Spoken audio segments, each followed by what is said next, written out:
I'm going to tell one quick story. On our YouTube channel, this person was challenging, oh, you're talking about God, what is your proof?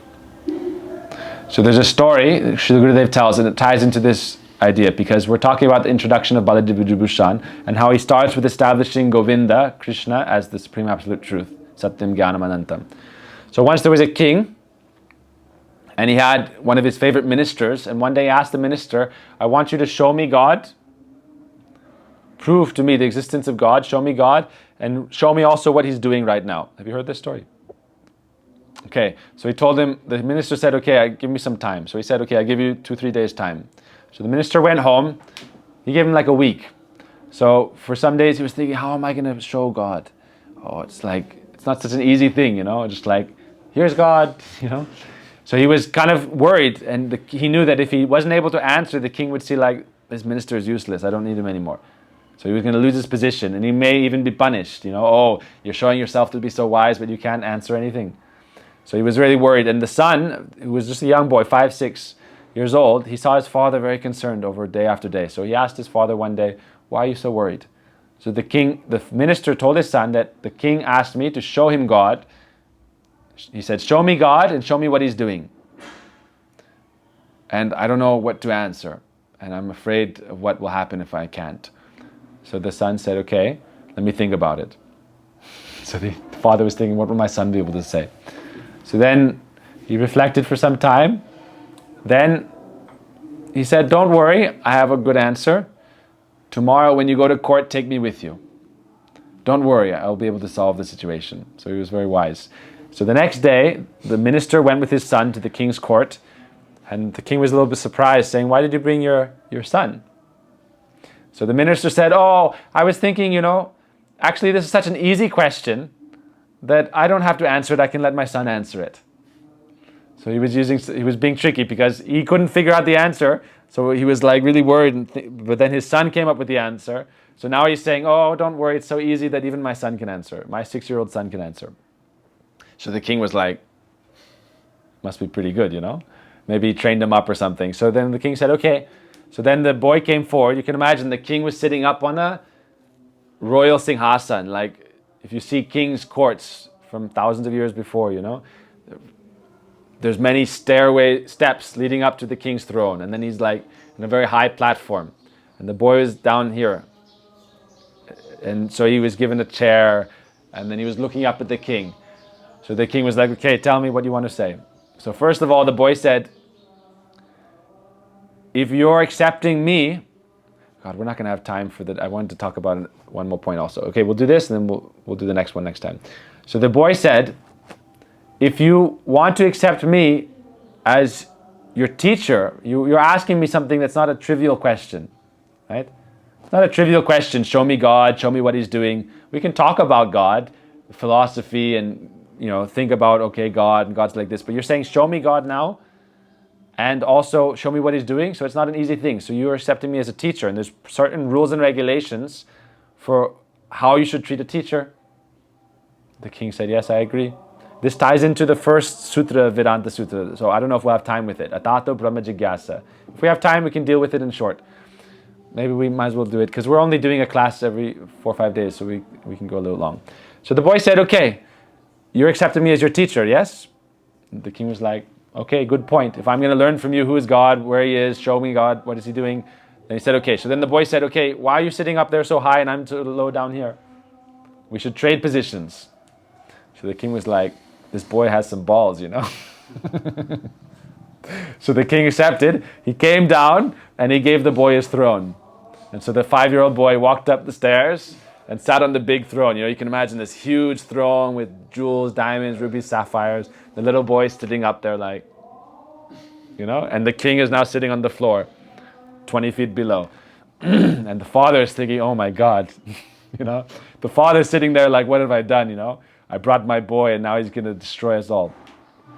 So the boy went, he sat on the throne, and then he said, okay, now tell your cooks to bring in a huge pot, a huge like copper vessel, and I want them to bring thousands of liters of milk and fill it in that pot. If I'm going to teach you, I need to demonstrate something to you. If I just speak to you, you won't accept it. So the king said, okay. The king sent his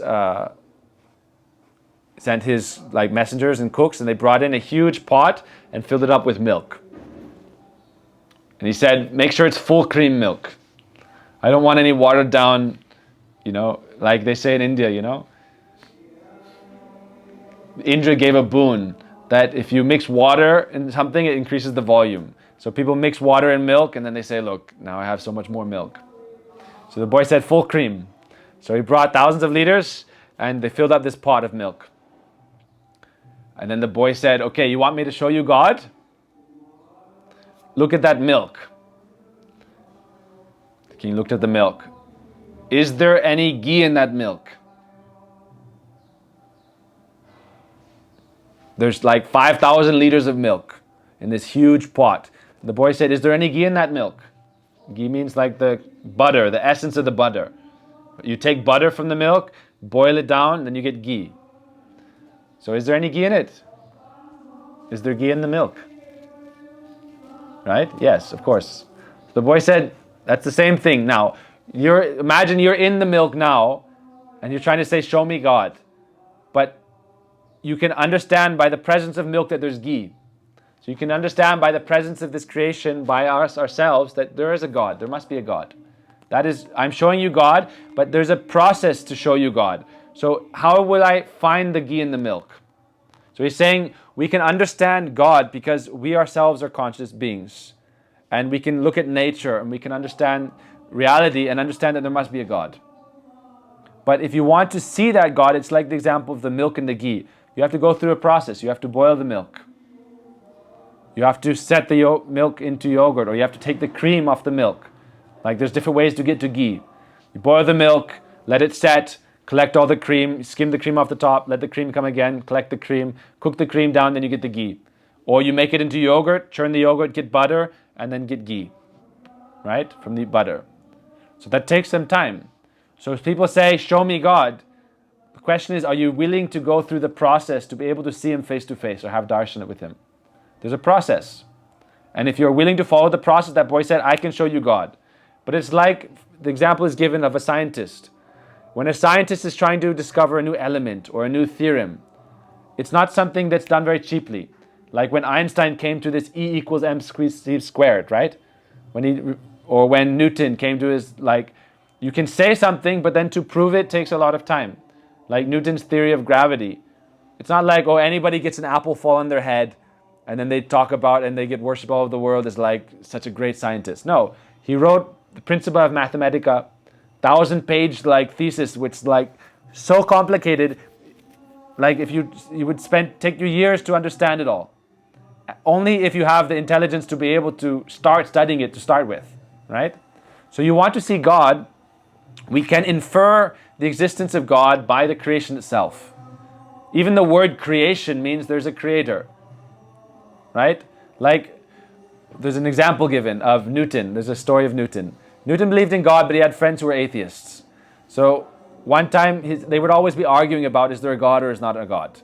So one time Newton, he invited his friend for dinner. And when his friend was over for dinner, he arranged that there was a loud noise in the room in his house. They were eating dinner in the dining room. In one of the rooms, there was a huge sound like an explosion. And the person was thinking, what is that? And he said, okay, let's go see. So he took him into the room.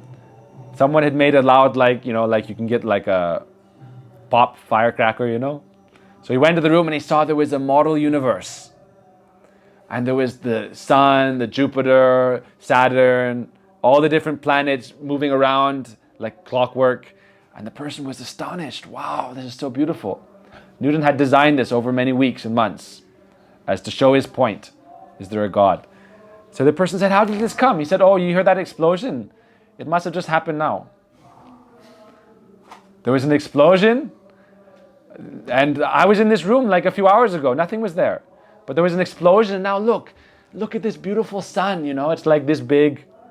And there's, Jupiter and Earth and Mars and Mercury, and everything is spinning around like a perfect machine. And this friend of Newton's got very angry. Don't insult my intelligence. You're saying there was an explosion and all of a sudden there's the universe manifested. And he was like really angry, And Newton said, no, you're insulting my intelligence. What is this puny little thing? It took me some time to make it. I admit that I made it. But it's a model universe.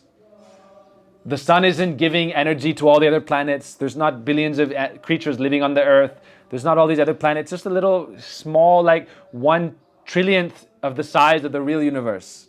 It's not even you can't even compare the two. You can't really compare the model universe to the real universe. But you're saying that it came from this explosion.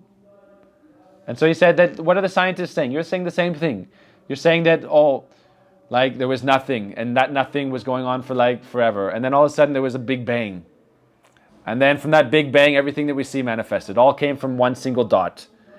Infinite space was all compacted within this tiny little singularity. And then there was an explosion and everything manifested. So the scientists, this is the same thing. You're saying everything came from this. And the scientists, they say, this is called now what the scientists try to do is they go backwards. Okay, what was happening before the Big Bang? Then they try to explain that, quantum fields, and then they say there was quantum waves and this and that, and then there was an explosion of anti-gravity, and then the universe is created, and there's many other universes that this also happens with. So this is one of their ideas. And then the scientists, now they say there is something called multiverses. I don't know if you've heard about this, but they say there's infinite universes with all kinds of possibilities. So for example, there's another universe right now where Atul is sitting here, or Sikh sitting here, Titraj there, we're all talking, and then some other people, but we're all a little bit different. I'm wearing a different sweater, you're speaking and I'm listening, or some little variation. And they say every time you make any choice, all the other possibilities of all the other choices you could have made has created another universe. And they call this the multiverse. And they have so many theories around this. But the point is they will say these things with a straight face and try to establish that this is the mathematical truth, evidence that you've come to by studying everything. But they say that there's no possibility of there being a God. God doesn't exist, but infinite universes with infinite possibilities, and every decision you make, every decision you don't make creates another universe, that's real. But God isn't real. So this is actually one kind of pride. That's why they say atheism is born from pride and envy. Envy towards God and no desire for devotion or bhakti and arrogance. But when Newton gave this example, then the person was little set back a bit. So this goes back to the point of the boy. We're going to finish the story. The boy with the pot of milk. He said, show me God. The ghee is in the milk. So you accept that. But if you want to see the ghee, you have to go through a process. And there's many stages of that process. So that's why Swami Prabhupada, he wrote The Science of Self-Realization. Realizing God is a science, and you have to go through it as if you're doing a scientific experiment. And who did that scientific experiment? The history books are shown to give you the point that this has been done before. We don't have to chart new territory. Like the example of the scientists. Even the scientists, they're not starting from ground zero. They have some revealed knowledge, some descended knowledge, and then they build up upon that. But the point with the atheists is that from Darwin, they're doing it denying God and starting everything from that point later on. Right? Okay, as soon as we can deny God, then I need one miracle. Give me a few miracles, the Big Bang and evolution, cross-species evolution, and then I can explain everything.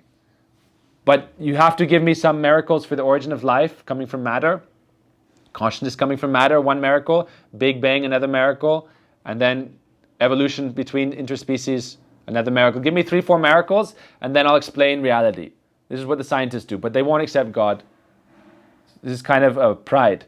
But then the boy said, no, you want to see God? Then Dhruva is an example of the process how to see God. And we don't have time, but we'll talk about what was the story of Dhruva.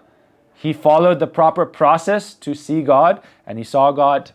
And there's many examples like that. So just like the scientists have their textbooks, we also have our textbooks. And if we, each and every one of us, follow that process, we can certainly see God. Right? So the king was satisfied, and then he said, okay, show me what God is doing. That was the second question, right?